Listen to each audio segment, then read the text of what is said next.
El invitado que tenemos hoy, aparte de ser familia, ha sido un referente de éxito en el entorno musical, Pablo Abraira. Gavilano Paloma, Tuvo Nada, Pólvora Mojada y todas esas cosas, la competencia que se generaba, y de pronto me hice el número uno de los cantantes principales. Había muchos desfases, era la época de los 80, de la movida madrileña también. Que desafortunadamente han sido víctimas de eso. Esa fama vino un poco de la noche a la mañana. ¿Cómo lo viviste? Yo era uno de los ingredientes. Otro ingrediente era... porque estoy seguro que hay gente que hace mejores canciones que yo y que jamás ni han tenido fama y posiblemente no la tengan nunca. ¿Es peligrosa la fama? ¿Cuándo das por terminada una canción? Nosotros nos pasa en lanzamientos, en marketing, en vídeo. Siempre puedes añadirle algo más. ¿Cuándo dices, oye, esto ya está definitivo? Hay una palabra que lo define. Hoy vamos a entrar profundamente en todo lo que ha sido la parte de la carrera, un montón de reflexiones que has podido tener durante toda la vida. Gracias, Pablo. Gracias a ti, Alvarillo. Pablo, con toda tu experiencia, con todo lo que tú has vivido, para que tú tengas un poco de contexto, este canal normalmente yo hago entrevistas a emprendedores, empresarios que pues, han tenido un recorrido en cuanto a sus éxitos, logros. Creo que tiene mucho que ver, mucho relacionado a lo que es un emprendedor que crea cosas con un artista que también crea música, que crea arte. ¿Qué relación tú ves en lo que es a la hora de crear, ese artista que crea música, crea arte, con una persona que también crea negocios o que crea emprendimiento? Una cosa es el terreno de los resultados de lo que haces y otro las motivaciones para hacer lo que haces. En este caso en concreto, en el arte, en la mayoría de las ocasiones se trata de fluir. No estás pensando ya tanto en el objetivo, sino más bien en lo que estás creando. En el arte, como me imagino en casi todos los casos, no es una cosa ininterrumpida. Esto es como un... ciclos, ¿no? Diría que es un poco como una montaña rusa, donde subes, bajas. Totalmente. Y realmente yo creo que si te obsesionas demasiado, no puedes estar siempre pensando en conseguir... hay veces que salen, sobre todo en el arte, que es algo tan sumamente subjetivo. Lo que en un momento es fantástico, en ese momento del mercado no es tan fantástico. Estoy contento de lo que ha sido y sobre todo el gran motor de todo esto para mí es pensar que lo mejor que puedo hacer todavía no lo he hecho, lo cual me mantiene vivo como para poder seguir haciendo cosas. Esa esperanza, ¿no? Esa motivación, esa ilusión, que en el momento que se acaba está perdido, ¿no? Pero cuando tienes esa motivación, esa ilusión, sigues creando y sigues estando activo. Alguien que escribe, alguien que le gusta componer, ¿cómo vas a decir que te jubilas? No puedes decirlo porque es un poco... Es tu manera de vivir, ¿no? Es tu manera de entender la vida. Mi criterio particular, evidentemente, Gavilano Paloma, Tuvo Nada, Pólvora Mojada y todas esas cosas, son cosas a las que estoy tremendamente agradecido porque realmente me han situado donde estoy y estoy bien. Pero como ser humano soy algo más que todo eso. Totalmente. Y entonces siempre tienes la esperanza de hacer algo no mejor, sino que te satisfaga en este momento. El cantar en un momento determinado Gavilano Paloma pues sería como para un tío leer su propio libro. Entonces, en un momento diría, bueno, si es que esto ya me lo conozco. Pero sí es cierto que yo he comprendido que el tema no es una cuestión mía. Yo fui en una ocasión, y lo cuento como anécdota, a ver una actuación, no sé de quién fue. Estaba esperando y dice, es una canción que a mí me parecía apasionante. Y no la hizo. Entonces me sentí absolutamente frustrado, porque hay que entender que cada persona tiene la banda sonora de su vida. Asocias tu vida a momentos que has oído la música. ¿Qué es lo que pasa? Esas canciones que para mí tienen el significado que tienen, para la gente tienen otro significado, porque cuando oyen esa canción la asocian a vivencias que han tenido en ese momento. Entonces, pues yo conocí a una tía, yo me enamoré, yo conocí a mi mujer con esa canción. Sencillamente soy un vehículo como para permitir a la gente trasladarse a un momento de su vida. Me encanta, porque tienes toda la razón. No es lo que pasa, sino lo que interpreta cada persona en su vida. Esa sensación, igual que una persona puede leer un libro y otra persona lee el mismo libro y tienen historias totalmente efectivamente. Distintas. ¿Qué te motivó, Pablo, a empezar con el mundo de la música? ¿Cuál era tu ilusión en ese momento? De pronto yo tuve la gran suerte de que mi madrina me llevaba a los conciertos, cuando yo tenía como de 7 a 11 años, a los conciertos de música clásica los domingos por la mañana. Y aquello despertó en mí, la música clásica en ese momento, emociones que aunque en ese momento no puedes analizar en profundidad, pero sí sabes lo que has sentido, ¿no? Y entonces aquello despertó en mí eso, unido a Beatles y a cosas cuando tienes 12 años, 13 años, y también tengo que decirlo, de pronto cuando tienes 13 años, 14 años, te das cuenta que los que están en un grupo ligan muchísimo más. Claro que entonces eso también es una motivación, ¿no? Pero no era ya tanto la fama, sino siempre ha sido para mí el motivo base de toda esta historia ha sido disfrutar de lo que estoy haciendo. ¿Sí? He tenido la gran suerte de compartir escenario con amigos, músicos, que son fantásticos, de los que cada actuación yo aprendo, con los que comparto, y vivimos en una comunión donde estás intentando proyectar algo. Eso lo proyectas, la gente lo recibe y la gente envía su feedback a lo que estás sintiendo. Entonces, si consigues en un concierto que de pronto la gente cuando salga con una sonrisa un poco más amplia de lo que haya entrado, o tenga un momento grato, que ya te das por satisfecho. A mí me ha sucedido también en temas de emprendimiento y empresa, cuando estaba demasiado centrado en objetivos, en conseguir un resultado en concreto, ese resultado no ha venido, pero cuando he disfrutado de hacer lo que estaba haciendo en un momento de flow, de intensidad, sin pensar tanto en el resultado, inevitablemente luego me ha llegado, ¿no? Entonces esa parte de disfrutar lo que estabas haciendo es clave. Hay cosas que se escapan un poco al conocimiento, y una cosa es lo que tú puedas proyectar porque sea tu objetivo, y otra cosa es lo que emocionalmente tú sientes, porque eso va impregnado de una honestidad que creo que es lo que verdaderamente llega. Puedes hacer una cosa muy pensada, muy equilibrada, pero si no hay ninguna emoción detrás es mucho más difícil que llegue. Yo creo, es igual que lo de artista. Yo creo que artista es una cuestión subjetiva. Artista es aquel que lo que está haciendo pone el alma en lo que está haciendo. Por poner un ejemplo, ya el tío está poniendo ladrillos, pero está poniendo ladrillos diciendo, coño, hoy me voy a salir poniéndole, hoy voy a ser el que mejor pone ladrillos. El poner los ladrillos ya va a significar que tú estás sublimando lo que estás haciendo, sea lo que sea. Si realmente intentas por todos los medios vivir eso como una experiencia donde tú estás integrado en la experiencia, yo creo que es mucho más efectivo, y eso sea para lo que sea. Has hablado de emociones. ¿Cuáles serían las emociones que más has estado conectados a ellas o lo que más te han hecho conectar con esa música? Puede resultar un poco topicazo. Tú estabas ahí conmigo hace un ratito cuando estaba ahí barriendo los confetis estos del cumple de ayer. Y joder, tío, barrer los confetis que se quedan ahí pegados es un coñazo. Pero si intentas decir, no me puedo dejar ni un confeti, tengo que estar aquí integrado. Yo creo que en todo, en cualquier cosa que hagas, lo puedes, no digo ya sublimar, pero sí elevar a algo superior. Cualquier cosa que estés haciendo.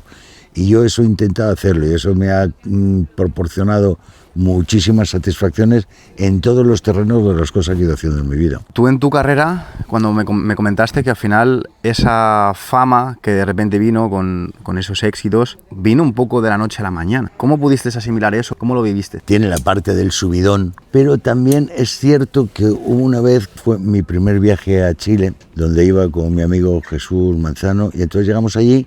Lógicamente no nos conocía a nadie porque era nuestro primer viaje. De pronto, después de realizar un programa de televisión que tuvo mucha proyección, mucho éxito, 3 días más tarde, cuando me iba del país, la misma persona que 3 días antes había llegado y tenía que preguntar, oiga, disculpe, por favor, ¿por dónde puedo ir para llegar?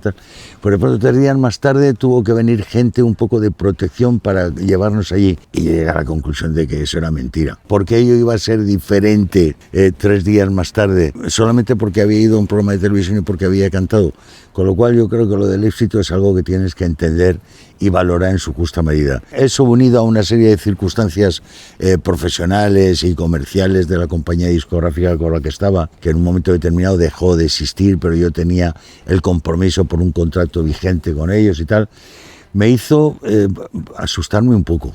Tuve la suerte que después de un lapsus más o menos de 2 años, primero hice Lobby, que era un espectáculo, fue un absoluto fracaso, pero como experiencia fue absolutamente maravilloso. Y ahí me puse a hacer Evita, que me llamaron para hacer Evita. Estuve haciendo Evita en una gira desde Estados Unidos hasta Chile, por toda América. Hicimos aquí también en España, con Paloma.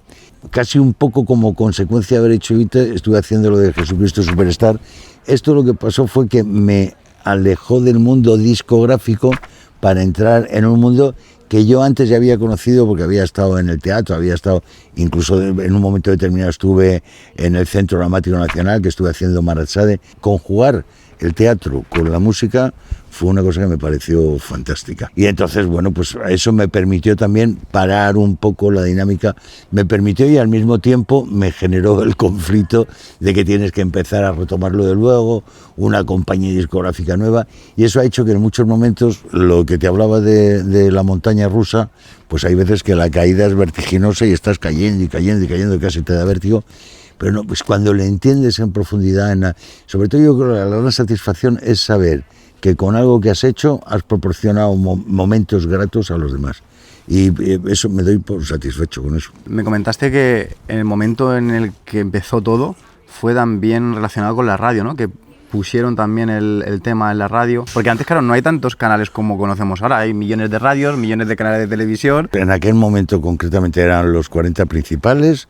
Y desde un punto de vista de televisión era la 1 y la 2. Entonces yo recuerdo que de pronto grabé el primer disco, que eso fue una cuestión de mi amigo, tu tocayo Álvaro Nieto, que estaba, cuando yo vine al servicio militar, estaba de director artístico de AR en una compañía discográfica en la que yo grabé el disco, el Moviplay, que era la compañía con la que yo grabé mi primer disco, el O Tuvo Nada, que fue lo primero que grabé. Él me llamó, bueno, pues grabamos el disco, él me dijo, no, pero esta canción, aparte de un buen amigo, iba por ellos, se lo ocurrió y estuvo ahí en la compañía, lo vendió. Pero yo creo que uno tiene que ser consciente de sus limitaciones. Yo creo que en el terreno creativo y en el terreno de la comunicación me siento cómodo, pero si entro en el terreno comercial me van a meter en la cárcel. Quiero decir, porque es que no lo paso bien, sobre todo si lo que estoy vendiendo es algo mío. Y digo que no lo paso bien porque es muy subjetivo valorar lo que tú estás haciendo. Tú puedes estar en un subidón de algo que has hecho. Estás enamorado de a lo mejor no es tanto de lo que estás haciendo.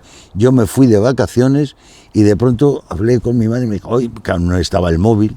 Entonces, oye, que te están intentando localizar para una cosa de los 40 principales, pero ¿para qué? No, para lo de la canción, lo que has grabado y tal. Me acuerdo, fue precisamente en Radio Antequera, la competencia esa que se generaba con lo del con los 40 principales.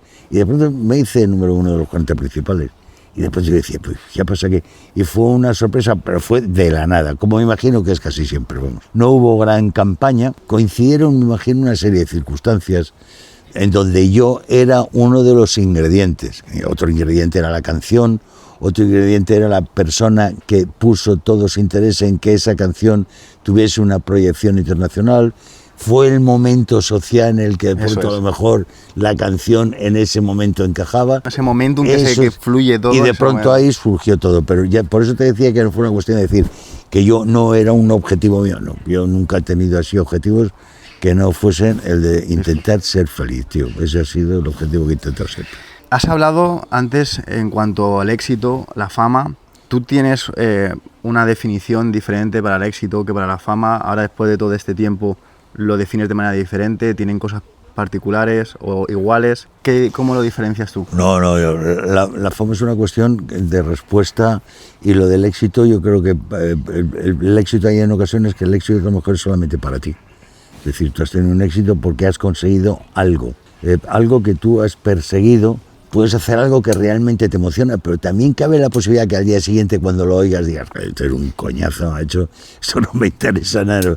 Pero eso es así, el éxito es cuando transcurre el tiempo, sino canciones que están dentro de discos y las oigo y digo, oye, yo grabé esto, oye, cómo mola, qué interesante, y me emociono escuchando una cosa que he grabado de la que posiblemente ni la gente conoce.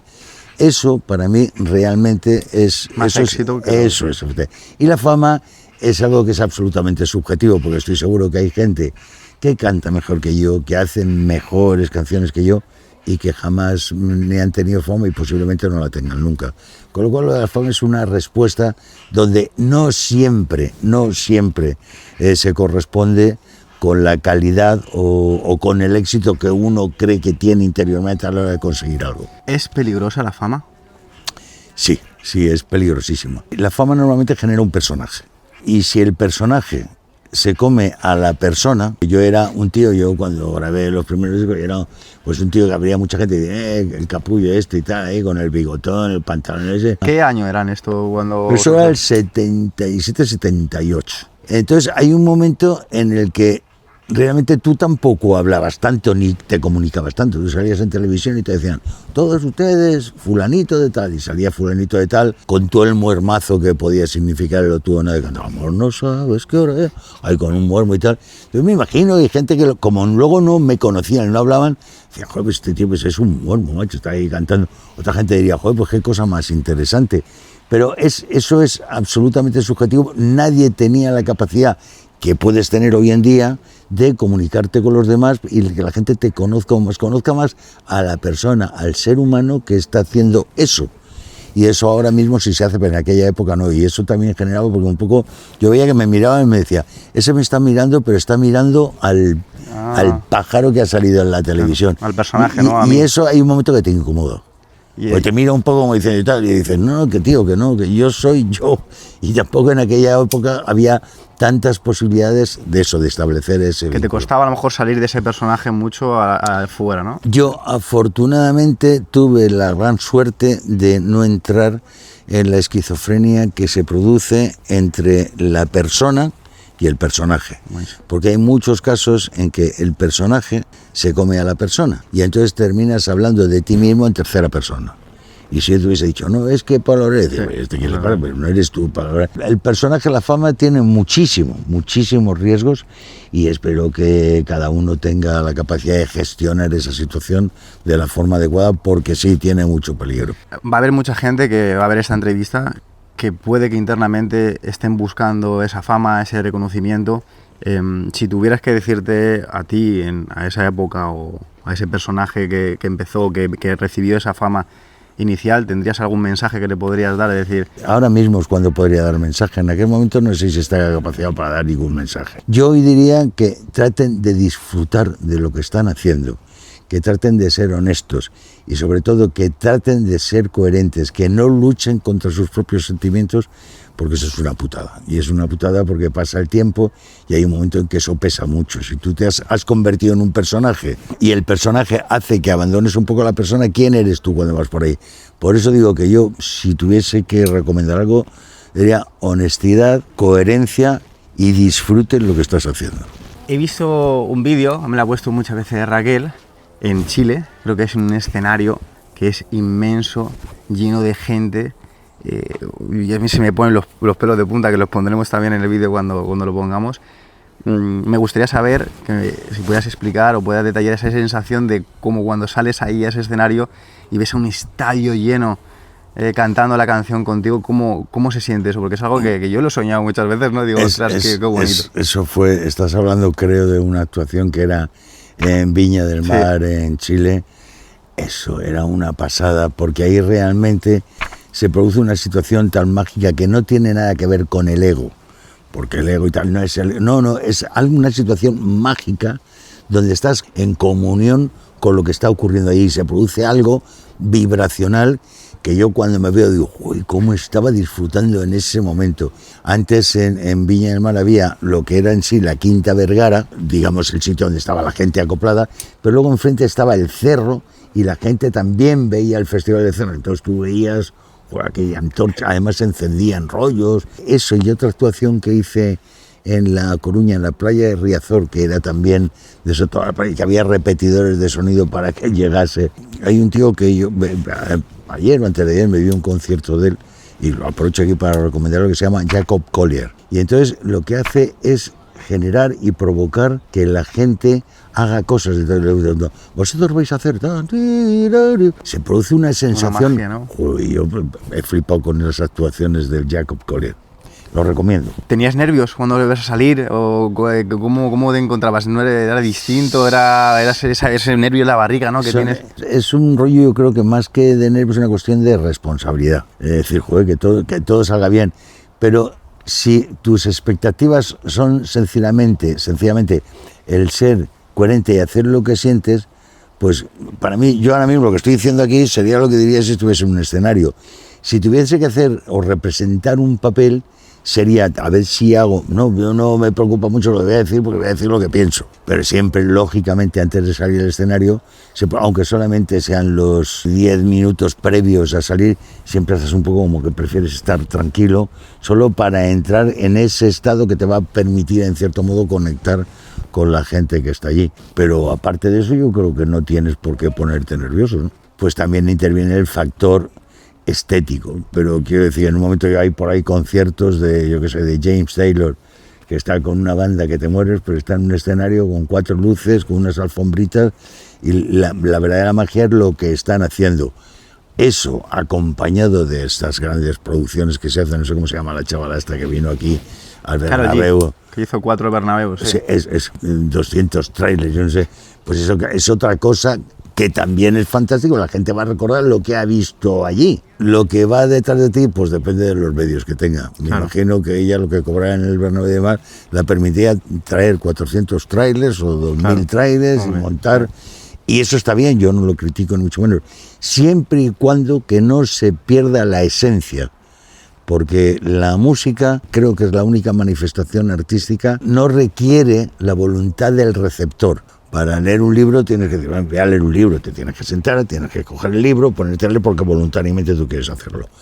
La música es sonido, y el sonido viaja en el espacio porque es una vibración, y llega y ejerce una influencia en el receptor, seas consciente o no. Dependiendo en donde tú estés en ese momento emocionalmente, hay una música que te viene estupendamente para potenciar ese estado. Hablando de esta creación de música, ¿cuándo das por terminada una canción? Porque a la hora de ser creativo a nosotros nos pasa en lanzamientos, en marketing, en vídeo, siempre puedes añadirle algo más, ¿no? Siempre puedes... ¿Cuándo dices, oye, esto ya está definitiva? Tienes que decir un momento...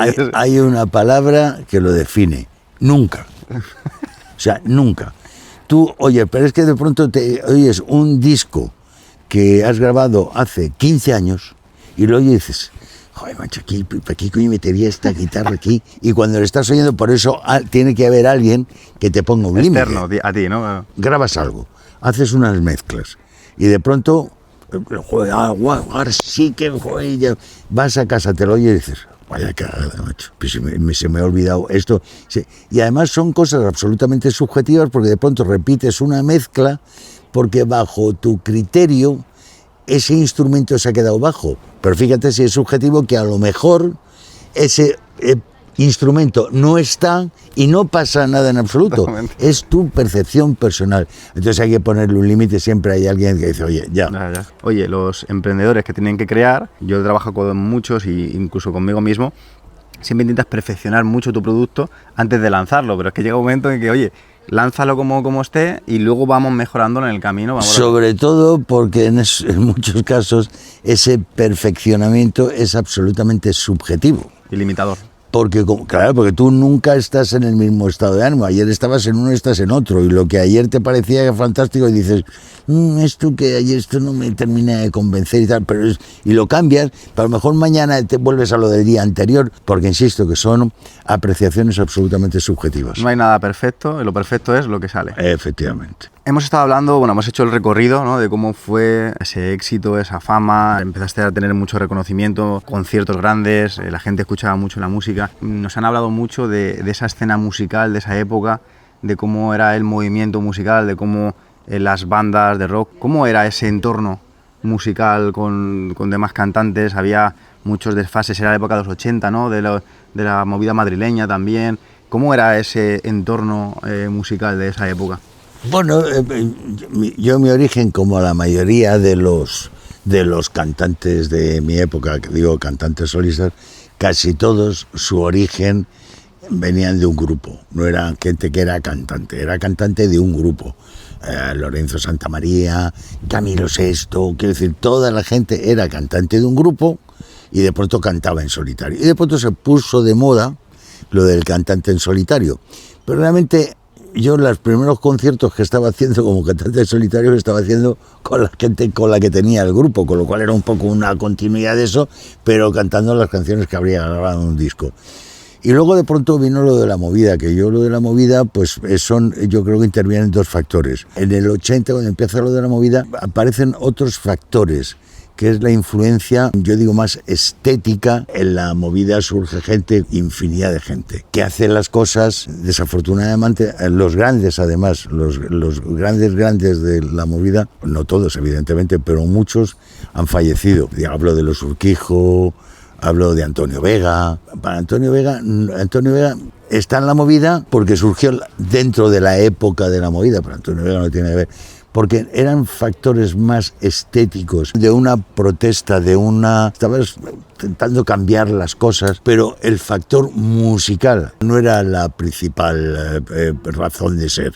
La razón de ser era otro. La rebeldía, era grito, ¿no? Gritar. Y ahí ya aparecieron cosas que a mí particularmente me parecieron muy interesantes, pero otras que no. La verdad, es un poco como que tengo que reconocerlo, que no oigo cosas, a mi vida digo, joder, macho, tampoco es... Se ha escuchado, ¿no?, que había muchos desfases también en cuanto a drogas, psicodélicas. ¿Eso también era real? ¿Era cierto que había ese tipo de desfases? Sí, hombre, fíjate si era cierto que te he hablado de dos personas que para mí son, pues eso, te estaba hablando de los Urquijo y te estaba hablando de Antonio Vega. Hay más gente, pero digo estos dos que han sido dos referencias que desafortunadamente han sido víctimas de eso. El tema de las drogas, que yo no entro ni a valorar ni a no a valorar, cada uno es dueño de hacer, pero si hacen que dejes de ser tú para que tengas una dependencia, joder, pues es como lo del tabaco. Si de pronto te tienes que levantar en un sitio que te tienes que ir a fumar un pitillo, pues posiblemente está proporcionando una experiencia, pero está limitándote porque te está impidiendo vivir otras. Yo tengo mi teoría al respecto, intento ser respetuoso y nunca entro en ese rollo. Te voy a decir que no me fumo mis canutos, claro, sin ningún problema, pero hay que decir, nunca entrar en algo que me haya impedido, que me impida ser yo mismo. Si hubiera una persona con la que te hubiera encantado cantar en conjunto con él o con ella, ¿quién sería esa persona que te dijeras, oye, cómo me hubiera encantado poder hacer una canción con esa persona? Hombre, evidentemente, lo que pasa es que no podría cantar porque me quedaría mirándolo y escuchando y no sería incapaz de cantar. Mi cantante, ya te he dicho que Stevie Wonder, por muchas razones, es mi cantante favorito. Stevie Wonder es para mí lo máximo. Pero insisto que jamás podría cantar, primero porque me daría vergüenza cantar delante de Stevie Wonder posiblemente, y segundo porque estaría tan obnubilado viendo lo que está haciendo él que sería incapaz. De hecho me ha ocurrido en ocasiones, hay un tío que se llama Sebastián Castro, que es un pianista, que normalmente he hecho muchas cosas con él en Chile y tal, y que hay veces que al hacer canciones, mira, concretamente, y lo digo, una canción que se llama De Pablo Milanés, Para Vivir, que la grabé en mi primer disco. Cuando lo hago con este hombre hace unas versiones que había veces que he dicho, perdón, pues se me ha olvidado cantar porque estoy nubilado oyendo con lo que está tocando. Y hoy en día, joder, pues está Israel Sandoval, aparte de ser mi amigo, es que es un tío, un musicazo. Alfonso Pérez. Alfonso es un tío con el que hice la producción del último disco, que es un disco que quiero aprovechar aquí y decir a la gente, si podéis escucharos el ahora, escucharlo, porque es un disco que hice con Alfonso Pérez, y Alfonso, aparte de ser como un ángel que del cielo, pues es un tío maravilloso, pero es que aparte de eso es un musicazo, es tan musicazo que de pronto, si queréis saber quién es Alfonso Pérez, solamente tenéis que poneros el concierto de Alejandro Sanz y Niña Pastori, el que está tocando el piano. Va siempre con Alejandro porque es un capo. Alejandro me parece un grandísimo artista, me parece un tío que realmente que busca, es un tío que no hace un disco igual al otro para mantener nada, experimenta, busca cosas nuevas, y realmente si yo quisiese, insisto, si me dices uno, te tengo que decir sin ningún tipo de dudas, Stevie Wonder. ¿Qué viene? ¿Qué hay a partir de ahora para Pablo? ¿Qué es lo que viene ahora? Decía al principio que siempre he sido de la idea que lo mejor que puedes hacer todavía no lo has hecho. Eso es algo que te estimula y que te hace lógicamente seguir buscando a ver qué puedes hacer. Eso por un lado. Y por otro lado, ahora mismo estoy en la idea de que lo que te estaba hablando antes del Gavilano Paloma son muchas cosas, pero me gustaría, que es en lo que estoy, intentar hacer un espectáculo en el que intervenga, que sea un viaje a través de diferentes emociones, donde posiblemente estará, claro, el Gavilano Paloma pues está ahí, requiere estado, no tuvo nada, pero que haya más cosas y que haya participación de otros elementos que no tengan mucho que ver conmigo directamente, pero que sean emociones que pueden promocionar a la gente. La estética, la danza, el diálogo, la comunicación. Que la persona que va a ver eso diga, joder, pues bueno, he ido a un concierto, pero he visto más cosas y he tenido muchas emociones, y en eso es lo que estoy currando e intentando recopilar datos y conocimientos sobre gente que sabe mucho más que yo al respecto. Bravísimo. Muchísimas gracias. Gracias a ti, Alvarillo. Te hemos conocido mucho más a fondo. Pues sí, pues eso es lo que te decía, que de pronto el que solamente haya visto de pronto a Pablo Reira cantando en la televisión, el O tuvo nada, pues dirá, joder, coño, mira, si este además piensa y sí, porque yo reconozco, me ocurre de hecho, si yo viese esta entrevista dentro de una la vería y diría, joder, Pablo, tío, ¿qué dices? O sea, nunca me escucho cantando, nunca me ve, en mi casa no hay fotografías mías, no hay vídeos, salgo en televisión, me dice, ¿te has visto en televisión? Digo, sí, pero es mentira, no me he visto ni me voy a ver. No me interesa, siempre me parece un poco de capullo que haces.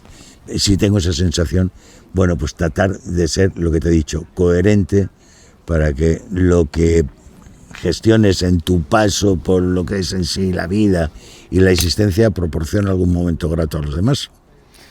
Muchas gracias, a mí me ha gustado mucho, me he llevado muchos aprendizajes y bueno, todas las personas que lo veis, si queréis seguir apoyando también el canal, recordar comentar aquí abajo algún mensaje que queréis darle a Pablo, lo leeremos y os contestaremos. Luego me lo leo, ¿verdad? Gracias. Muy bien, Pablo. Pues oye, ¿te ha gustado la entrevista? Me ha encantado, tío.